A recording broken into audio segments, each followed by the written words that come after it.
નવા વર્ષનો પહેલા દિવસની શરૂઆત જ આવી રીતે થઈ। આજે હતો વર્ષનો પહેલો દિવસ ને હનુમંતના દર્શન કરીને અમે નીકળી ગયા આગળ।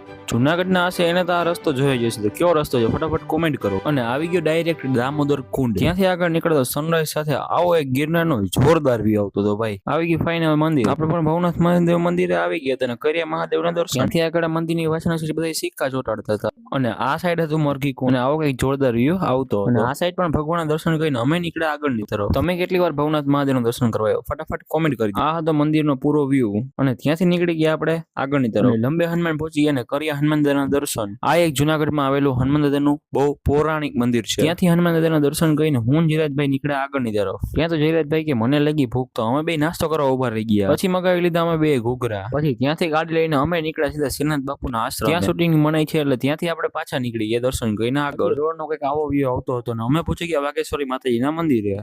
ત્યાં પણ શૂટિંગની પ્રોબ્લેમ એ જ કે મનાઈ હતી। ત્યાં પણ માતાજીના દર્શન કરીને અમે પહોંચી ગયા સીધા ઘરે અને પછી રાતે 6:30 થયા તો આપણે ગાડી લઈને નીકળી ગયા આગળ અને પહોંચી ગયા એવી જગ્યાએ કે જ્યાં મુસ્લિમોનું આસ્થાનું સ્થાન હોવા છતાં ઘણા બધા હિન્દુઓનું પણ આસ્થાનું સ્થાન છે, એટલે કે પીર બાપુની દરગાહે। પછી ત્યાંથી આપણે પહોંચી ગયા ઘરે અને મળીએ નેક્સ્ટ મિની વ્લોગમાં।